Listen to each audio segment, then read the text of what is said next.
All right, so I want to tell you a reason I actually even care about any of this, okay? I have been a dietitian, I'm 44, so I've been a dietitian for 21 years, I think. And I've mostly worked in eating disorders. I worked up north at the Center for Change and got to do the Intuitive Food Program up there, which was super awesome.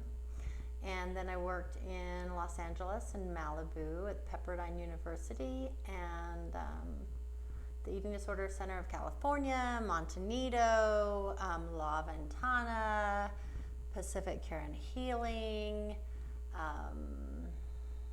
New Dimensions. Anyway, a lot of different eating disorder places, right? New Discoveries, I'm not really sure which one it was. There's been so many. But, and then I worked in private practice for a long time. And I've really been about intuitive eating. So eating according to your hunger fullness. So I will teach people how to eat according to their hunger fullness, how to listen to their body cues, how to cope with life without eating or not eating.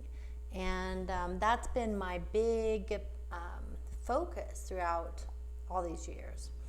And then every 5 years we have to do continuing education as dietitian. Actually, you should be doing it the whole time. But I procrastinated, or I just didn't do it.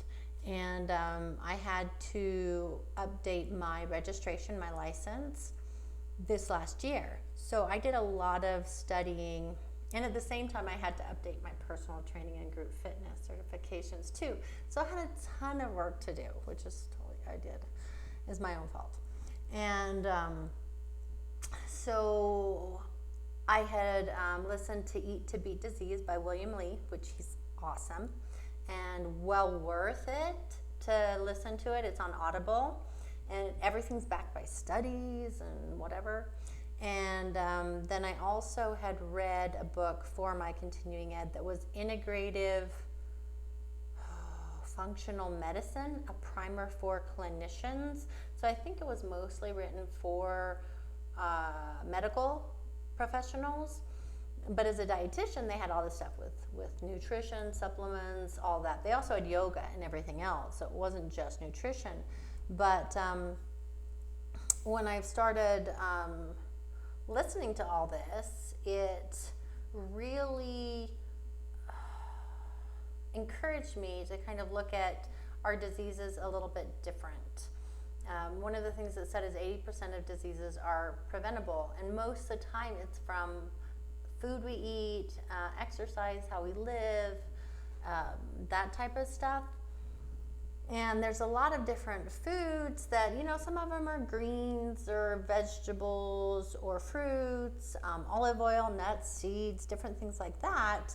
And we can put those into our kind of daily food structure, and it can make a difference. So one of the things that Dr. Lee said was that not that you have to change everything about how you're eating, because especially I had a history of having an eating disorder. I don't do that. I don't restrict that way. That's just not what I do.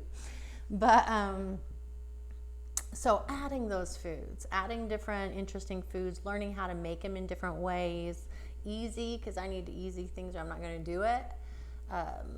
It just has kind of sparked an interest in integrative functional nutrition. So you'll see a lot of videos that I have on that now, because that's just kind of what I'm interested in. I'll still put things on about eating disorders because I have a lot of experience in it, and I have a lot to say that it's not online, so might as well. But I hope you enjoy these things, and I hope you start feeling like you have more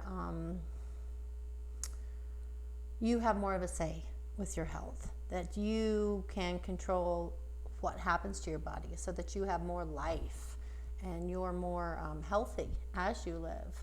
So really it should give you a sense of power that you have control over your health status.